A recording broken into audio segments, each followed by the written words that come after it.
En nombre del Padre, del Hijo y del Espíritu Santo. Bien, pues ofrecemos hoy la misa del miércoles de la segunda semana de Cuaresma y tenemos a la madre de estos dos discípulos de nuestro Señor que vienen y le hacen esta petición a Jesús: haz que estos hijos míos se sienten en tu reino, uno a mi derecha y otro, uno a tu derecha y otro a tu izquierda. Y el Señor les dijo: ustedes no saben lo que piden. ¿Pueden acaso beber el cáliz del que yo he de beber? Y ellos dijeron: podemos. Los discípulos, lo más seguro es que no debieron haber entendido nada de lo que Él había dicho, puesto que el evangelista San Lucas, después de que Jesús predice su pasión, el evangelista dice que los discípulos no comprendían nada de estas cosas, que al contrario era para ellos un lenguaje desconocido y no entendían lo que les decía. Y no lo entendían porque es difícil entender el lenguaje de la cruz, de la pasión, de la muerte de nuestro Señor. Sin embargo, ellos estuvieron dispuestos, aunque fuera con una intención general, estaban dispuestos a querer todo lo que Jesús quería. Y de hecho estuvieron en la mejor disposición. Si recuerdan, cuando Lázaro se enferma y al final Jesús decide ir a ver a Lázaro, que ya lo dejó que se muriera. Y entonces uno de los discípulos le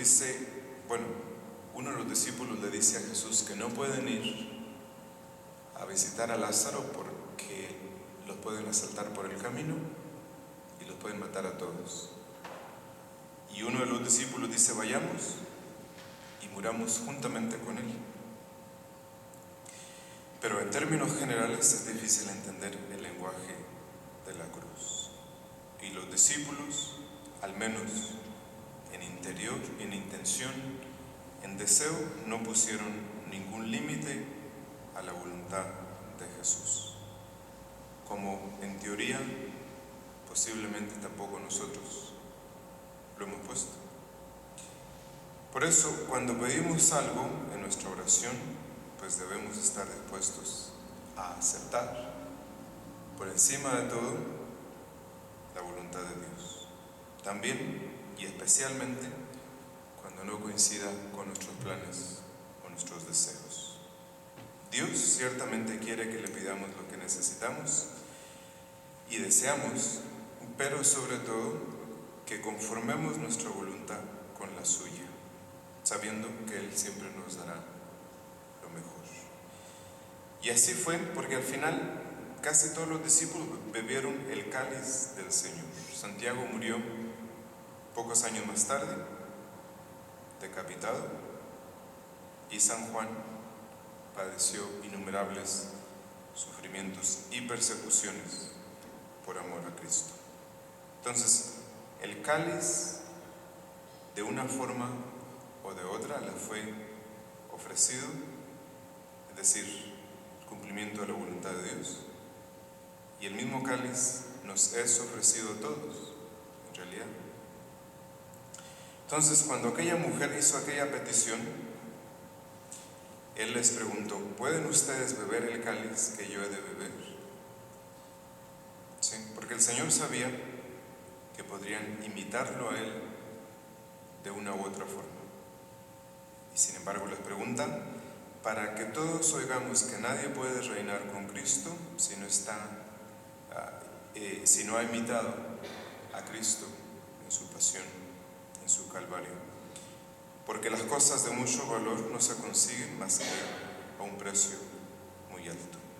Entonces no existe vida cristiana sin mortificación, sin negación de sí mismo, como Él mismo lo dice: el que quiera seguirme, que tome su cruz y que me siga.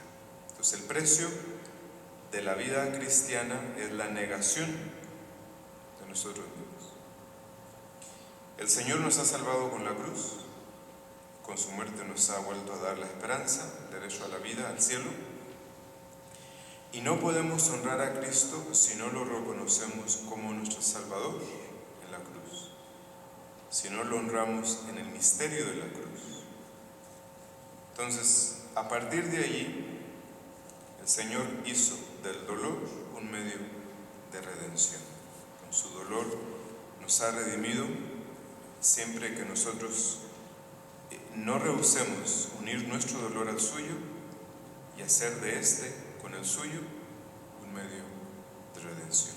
Entonces el dolor, desde la pasión de Cristo, tiene y tendrá para siempre la posibilidad de sumarse al cáliz del Señor, unirse a su pasión para la salvación de todos. Entonces la mortificación y la penitencia a la que nos llama la Cuaresma tiene como motivo principal la corredención, la participación en los sufrimientos de Cristo, o participar del mismo cáliz del Señor. Nosotros somos los primeros beneficiados de nuestra participación en la redención de Cristo por el dolor, por la mortificación, por la penitencia. Nosotros somos los primeros que se benefician, pero la eficacia sobrenatural de nuestro dolor ofrecido y de la mortificación voluntaria pues alcanzan a toda la Iglesia y el mundo entero. Esta voluntaria mortificación es medio de purificación y de desagravio necesario para poder tratar a Dios bien e indispensable para la eficacia de todo lo que hacemos. Entonces el espíritu de penitencia y de mortificación lo manifestamos en nuestra vida de muchas formas, en el quehacer de todos los días, sin esperar a que lleguen ocasiones extraordinarias. Por ejemplo, penitencia en el cumplimiento exacto del horario que tenemos todos los días. Penitencia es levantarse a la hora fijada o acostarse a la hora fijada. Penitencia es no dejar para más tarde, sin motivo justificado, lo que se tiene que hacer ahora. Penitencia está también en saber compaginar nuestras obligaciones de todos los días con Dios, con los demás y con nosotros mismos. Ahora, la mayoría de las profesiones, de las ocupaciones, de los trabajos que tenemos, de una u otra forma es un servicio a los demás, ya sea en la casa, como amas de casa, como comerciantes, como profesores, como albañiles, como empleados del hogar, y en todas las profesiones u ocupaciones, aunque sea de modo menos directo, son un servicio a los demás. Entonces no podemos perder de vista este aspecto que contribuirá a santificarnos en el trabajo. Y en este caso, penitencia es hacer bien lo que nos toca hacer todos los días, principalmente en el trabajo. Hemos de tener en cuenta también que nuestro trabajo, nuestra profesión u ocupación ordinaria tiene este aspecto entonces de servicio a los demás.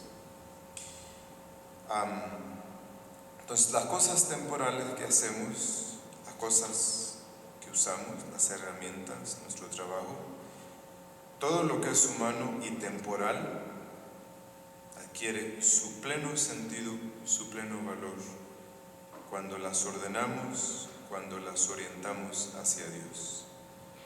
Y eso es lo que hacemos en medio del mundo. Ese es nuestro único trabajo. Orientar todas las cosas a Cristo.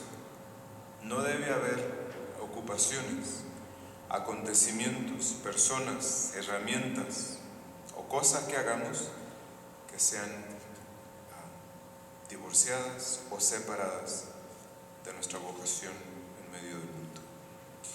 Nuestra actitud ha de ser de servir a Dios y a los demás con esta visión sobrenatural, especialmente en lo referente a la salvación, pero también en todas las cosas y ocasiones que se presentan todo el día, todos los días. Entonces, No perdamos este modo eficaz y discreto de saber orientar o espiritualizar las cosas que hacemos, en las que trabajamos, las herramientas que usamos o las cosas que nos pasan, y orientarlas todas a Dios. Es la única forma, principalmente en esta cultura, de combatir el egoísmo, que lo único que busca es usar las cosas, las personas e incluso a Dios mismo, que esa no es de ninguna forma nuestra vocación. En nombre del Padre, del Hijo y